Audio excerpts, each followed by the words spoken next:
बुद्ध आणि त्यांचा धम्म. खंड प्रथम. जन्मापासून परिव्रज्येपर्यंत. असित मुनीचे आगमन. ज्यावेळी या बालकाचा जन्म झाला होता त्यावेळी असित नावाचा एक महान तपस्वी ऋषी हिमालय पर्वतावर राहत होता. असित ऋषीने पाहिले की अंतरिक्षातील देव बुद्ध या शब्दाची ध्वनी करीत आहेत व त्याचा प्रतिध्वनी चोहीकडे उमटत आहे. त्याने पाहिले की ते आपली वस्त्रभूषणे मिरवीत इकडे तिकडे हर्षभराने फिरत आहेत. त्याने विचार केला की ज्या ठिकाणी बुद्धाने जन्म घेतला आहे मी तेथे का जाऊ नये. त्याने आपल्या दिव्य दृष्टीने सर्व जंबूद्वीपाचे निरीक्षण केले.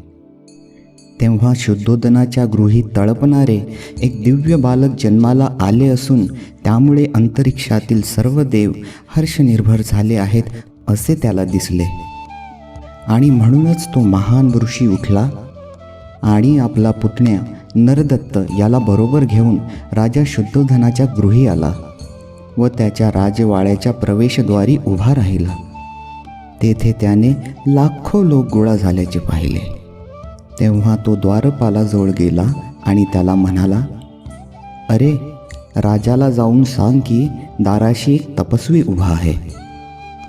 नंतर तो द्वारपाल शुद्धोधनाजवळ गेला आणि हात जोडून म्हणाला, महाराज, दाराशी एक वयोवृद्ध ऋषी येऊन उभे राहिले आहेत.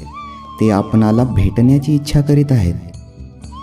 राजाने असित मुनीकरिता एका आसनाची व्यवस्था केली आणि तो द्वारपालास म्हणाला, त्या ऋषीला आत येऊ दे. आणि तेव्हा महालाच्या बाहेर येऊन तो द्वारपाल असित मुनीला म्हणाला, कृपा करून आत चला. असित मुनी शुद्धोदन राजाजवळ गेला व त्याच्या पुढे उभा राहून म्हणाला, विजय असो राजा, तुझा विजय असो. तू आयुष्यमान हो आणि आपले राज्य सद्धर्माने चालव. तेव्हा शुद्धोदनाने असित मुनीला साष्टांग नमस्कार घातला आणि त्याला बसण्याकरिता आसन दिले. असित मुनी सुखपूर्वक स्थानापन्न झाल्यावर शुद्धोदन म्हणाला, हे तपस्वी, ह्यापूर्वी आपले दर्शन झाल्याचे आठवत नाही. आपल्या आगमनाचा काय हेतू असावा बरे? आपण येथे येण्याचे काय कारण आहे? असित मुनी शुद्धोदनाला म्हणाला, राजा, तुला पुत्रप्राप्ती झाली आहे. तुझ्या पुत्राला पाहण्याच्या इच्छेने मी इथे आलो आहे. शुद्धोदन म्हणाला, मुनिवर, बालक आता झोपला आहे. थोडा वेळ आपण थांबण्याची कृपा कराल का? ऋषी म्हणाला, राजा, असे थोर महात्मे जास्त वेळ झोपीत नाहीत. हे थोर महात्मे स्वभावतःच जागृत असतात. इतक्यात त्या महान ऋषींवर अनुकंपा दाखवून त्या बालकाने आपण जागे झाल्याची हालचाल केली. बालक जागे झाल्याचे पाहताच शुद्धोधनाने आपल्या दोन्ही हातांनी त्याला उचलून घेऊन ऋषींच्या समोर आणले. असित ऋषीने त्या बालकाला निरखून पाहिले. तेव्हा ते बालक महापुरुषाच्या 32 लक्षणांनी व 80 शुभचिन्हांनी युक्त असलेले त्यास दिसले. त्याने पाहिले की त्याचा देह शुक्र व ब्रह्मा यांच्यापेक्षाही अधिक तेजस्वी आहे व त्याचा तेजोमंडल त्यांच्यापेक्षा शतसहस्त्रपटीने अधिक दैदिप्यमान आहे. असित ऋषीच्या मुखातून त्वरित उद्गार निघाले, निसंदेह ह्या पृथ्वीतलावर हा अलौकिक पुरुष अवतरला आहे. असे म्हणून असित मुनी आपल्या आसनावरून उठले व आपले दोन्ही हात जोडून त्यांनी त्या बालकास साष्टांग नमस्कार घातला. त्यांनी बालकाभोवती प्रदक्षिणा घातली आणि त्याला आपल्या हातात घेऊन ध्यानमग्न स्थितीत उभे राहिले. असित ऋषीला पूर्वीची सुपरिचित भविष्यवाणी माहीत होती. गौतम महाप्रमाण महापुरुषांच्या 32 लक्षणांनी युक्त असलेल्यांपुढे 2च मार्ग असतात, तिसरा नाही. जर तो संसारी जीवनात राहिला तर चक्रवर्ती सम्राट होईल, पण जर गृहत्याग करून त्याने संन्यास घेतला तर तो सम्यक संबुद्ध असा बुद्ध होईल. असित ऋषीला खात्री होती की हे बालक गृहस्थी जीवनात राहणार नाही. त्या बालकाकडे पाहून अश्रू ढाळीत दीर्घ निश्वास टाकून तो ऋषी रडू लागला. असित मुनी अश्रू ढाळीत व दीर्घ निश्वास टाकीत रडत आहेत हे शुद्धोधनाने पाहिले. असित मुनी रडत असलेला पाहून शुद्धोधनाच्या अंगावर रोमांच उभे राहिले आणि त्याने व्याकुळतेने असित मुनीला विचारले, हे मुनिवर, अशा रीतीने का रडत आहात? अश्रू का ढाळत आहात? दीर्घ निश्वास का टाकीत आहात? माझ्या बालकाचे भविष्य निर्विघ्न आहे ना? हे ऐकून ऋषी म्हणाला, राजा, मी बालकासाठी रडत नाहीये. त्याचे भविष्य अगदी निर्विघ्न आहे. मी रडतो आहे तो माझ्यासाठी. का बरं? शुद्धोधनाने विचारले. ऋषी उत्तरला, मी वयोवृद्ध झालो आहे. माझं आयुष्य आता संपत आलं आहे. निश्चितपणे हे बालक बुद्ध होणार असून ते परमोच्च व सम्यक संबोधी प्राप्त करून घेईल. तदनंतर आजवर या पृथ्वी तलावर जे कोणी करू शकले नाही ते धम्मचक्र प्रवर्तन हे बालक करेल. जगताच्या सुख समृद्धीसाठी तो आपल्या महान तत्वांचा उपदेश करेल. ज्या धार्मिक जीवनाची तो घोषणा करेल ते जीवन आरंभी कल्याणकारक, मध्ये कल्याणकारक आणि अंतेही कल्याणकारक असंच असेल. ते शब्द व शब्दांचा भावार्थ यांनी परिपूर्ण, शुद्ध आणि पवित्र असंच असेल.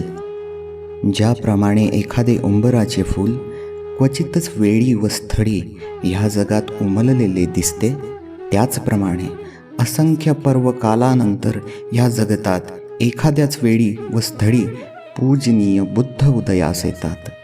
त्याचप्रमाणे राजा, हा मुलगासुद्धा निसंशय परमज्ञान प्राप्त करून संबोधी प्राप्त करून घेईल आणि असंख्य जीवांना दुःख सागरातून तरुण नेऊन परमसुखाची स्थिती प्राप्त करून देईल.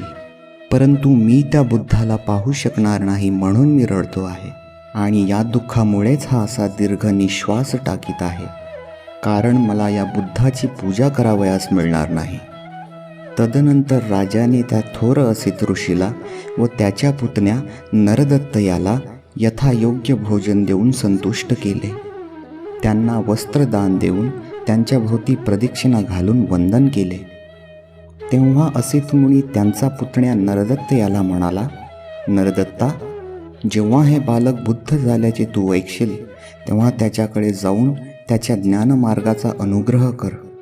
ते तुला सुख शांतीचे व कल्याणप्रद ठरेल. असे म्हणून असित मुनीने राजाची अनुज्ञा घेऊन तो आपल्या आश्रमाकडे निघून गेला. 5. महामायेचा मृत्यू. 5व्या दिवशी नामकरण विधी करण्यात आला. मुलाचे नाव सिद्धार्थ असे ठेवण्यात आले.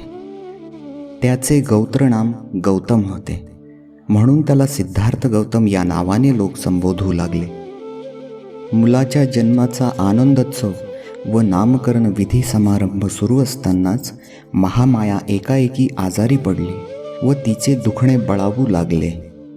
आपला अंतकाळ जवळ आला आहे असे ओळखून तिने राजा शुद्धोधनाला व प्रजापतीला आपल्या रुग्णशय्येजवळ बोलाविले आणि म्हटले, माझ्या मुलाबद्दल असित मुनीने जे भविष्य वर्तविले आहे ते खरे होईल याचा मला विश्वास वाटत आहे. मला दुःख एवढेच वाटते आहे की ते खरं ठरलेलं पाहण्यासाठी मी जिवंत राहणार नाही. माझं बाळ आता लवकरच मातृहीन होईल, परंतु माझ्या मागे माझ्या मुलाचं काळजीपूर्वक लालन पालन होईल किंवा नाही व त्याच्या भवितव्याला अनुलक्षून त्याची योग्यप्रमाणे जोपासना केली जाईल किंवा नाही, ह्याबद्दल मला मुळीच चिंता वाटत नाही. प्रजापती, मी माझे बाळ तुझ्या स्वाधीन करत आहे. त्याच्या आईपेक्षाही तू त्याचा चांगला सांभाळ करशील याबद्दल मला मुळीच शंका वाटत नाही. आता कष्टी होऊ नका. मला इहलोक सोडण्याची आज्ञा द्या. देवाचं बोलावणं आलं आहे. त्याचे दूत मला घेऊन जाण्यासाठी थांबले आहेत. असे म्हणून महामायेने प्राण सोडला. शुद्धोधन व प्रजापती या दोघांनाही दुःख वेग अनावर झाला व त्यांनी रडून आक्रोश केला. सिद्धार्थाच्या मातेचे देहावसान झाले तेव्हा तो अवघा 7 दिवसांचा होता. सिद्धार्थाचा नंद नावाचा एक धाकटा भाऊ होता. शुद्धोधनाच्या महाप्रजापतीपासून झालेला तो पुत्र होता. सिद्धार्थाला ह्याशिवाय अनेक चुलत भाऊ होते. महानाम व अनुरुद्ध हे त्याचा चुलता शुक्लोदन याचे पुत्र. आनंद हा त्याचा चुलता अमितोदन ह्याचा पुत्र व देवदत्त हा त्याची मावशी अमिताईचा पुत्र होता. महानाम हा सिद्धार्थापेक्षा वयाने वडील होता व आनंद हा लहान होता आणि त्याच्या सोबतीत सिद्धार्थ लहानाचा मोठा झाला. 6. बालपण आणि शिक्षण. जेव्हा सिद्धार्थ चालू आणि बोलू लागला तेव्हा शाक्यातील वयोवृद्ध जाणते लोक एकत्र जमले व त्यांनी शुद्धोधनाला सांगितले की मुलाला अभया या ग्रामदेवतेच्या देवळात दर्शनाला नेले पाहिजे. शुद्धोधन कबूल झाला व त्याने मुलाला कपडे घालण्यास महाप्रजापतीला सांगितले. ती त्याला कपडे करीत असतानाच बाळ सिद्धार्थाने गोड आवाजात आपल्याला कोठे नेले जात आहे असे आपल्या मावशीला विचारले. जेव्हा त्याला समजले की आपल्याला देवळात नेले जात आहे तेव्हा तो हसला. तथापि शाक्यांच्या रीतिरिवाजानुसार तो देवळात गेला. वयाच्या 8व्या वर्षी सिद्धार्थाच्या विद्याभ्यासास सुरुवात झाली. महामायेच्या स्वप्नाचा अर्थ सांगण्यासाठी शुद्धोधनाने ज्या 8 ब्राह्मणांना बोलाविले होते व ज्यांनी सिद्धार्थाचे भविष्य कथन केले होते तेच त्याचे प्रारंभिक गुरु झाले. त्यांना जे काही ज्ञान होते ते सर्व त्यांनी सिद्धार्थाला शिकविल्यानंतर शुद्धोधनाने उद्दिच्च देशातील थोर कुळात जन्मलेल्या व उच्च परंपरा असलेल्या सब्बमित्ताला बोलावून घेतले. सब्बमित्त हा भाषाशास्त्र, व्याकरणशास्त्र, वेद, वेदांगे आणि उपनिषदे या सर्वांत पारंगत होता. शुद्धोधनाने त्याच्या हातावर सुवर्ण कलशातून उदक प्रदान करून सिद्धार्थाला अध्ययनासाठी त्याच्या स्वाधीन केले आणि हा त्याचा दुसरा गुरु. त्याच्या हाताखाली सिद्धार्थ गौतमाने तत्कालीन सर्व दर्शनशास्त्रे आत्मसात केली. ह्याशिवाय त्याने आलार कालमचा शिष्य भारद्वाज याजकडून ध्यानधारणेची शिक्षा संपादन केली. भारद्वाजाचा आश्रम कपिलवस्तू येथे होता. 7. सुरुवातीची लक्षणे. जेव्हा तो आपल्या पित्याच्या शेतावर जात असे व जेव्हा त्या ठिकाणी त्याला काही काम नसे त्यावेळी तो एकांत स्थळी जाऊन समाधी लावण्याचा प्रयत्न करीत असे. त्याच्या बौद्धिक विकासासाठी आवश्यक त्या सर्व गोष्टी केल्या जात असताना एका क्षत्रियाला आवश्यक अशा युद्धविद्येच्या शिक्षणाकडे दुर्लक्ष केले जात नव्हते. कारण आपल्या मुलाचा मानसिक विकास करताना त्याच्या पौरुषत्वाच्या विकासाकडे दुर्लक्ष करण्याची चूक आपल्या हातून होऊ नये याची दक्षता शुद्धोधन घेत असे. सिद्धार्थ दयाशील प्रवृत्तीचा होता. माणसाने माणसाची पिळवणूक करावी हे त्याला आवडत नसे. एकदा तो आपल्या काही मित्रांबरोबर आपल्या पित्याच्या शेतावर गेला.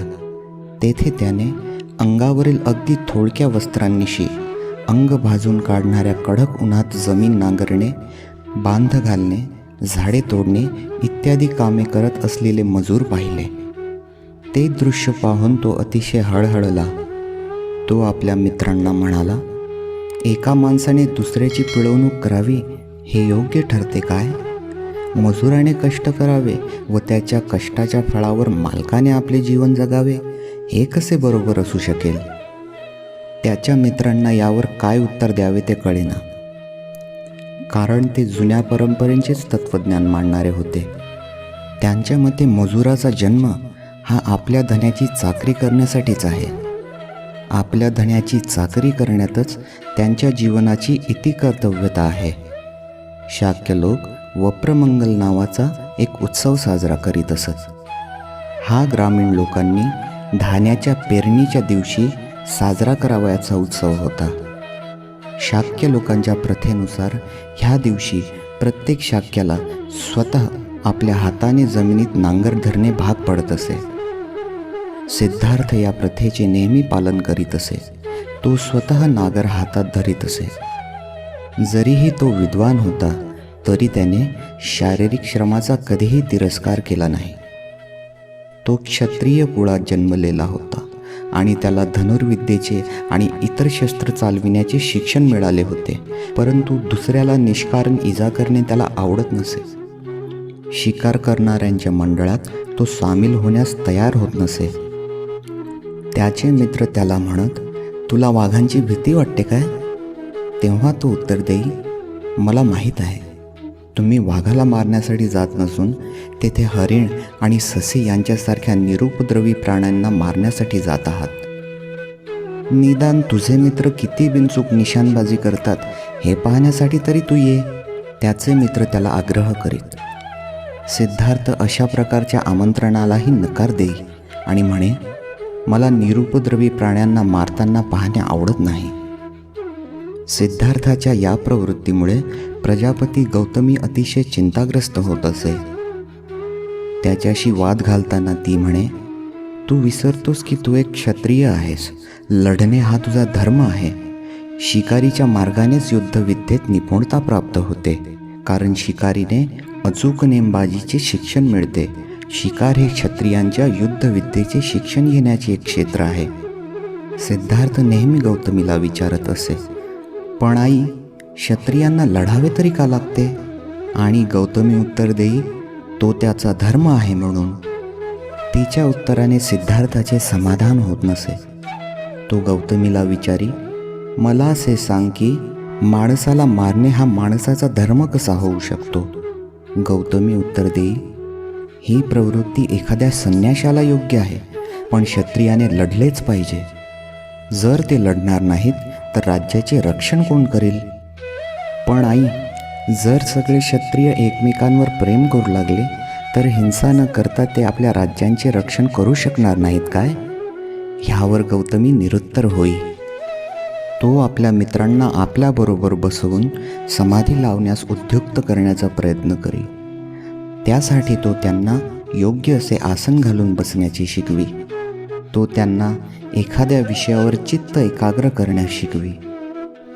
मी सुखी व्हावे, माझे आप्तेष्ट सुखी व्हावेत, सर्व प्राणी मात्र सुखी व्हावेत, अशा प्रकारच्या विचारांची ध्यानाकरिता निवड करण्याविषयी तो त्यांना उपदेश करी. परंतु त्याचे मित्र ह्या गोष्टीला महत्त्व देत नसत. ते त्याची हसून थट्टा करीत. ते डोळे बंद करीत, पण ते चिंतनाच्या विषयावर मन एकाग्र करू शकत नसत. उलट त्यांच्या दृष्टीपुढे शिकारीचे हरिण किंवा खाण्याचे गोड पदार्थ येत असत. त्याच्या पित्याला व मातेला त्याचा हा ध्यानधारणेचा ध्यास आवडत नसे. तो क्षत्रियाच्या जीवनाच्या सर्वथा विरुद्ध आहे असे त्यांना वाटे.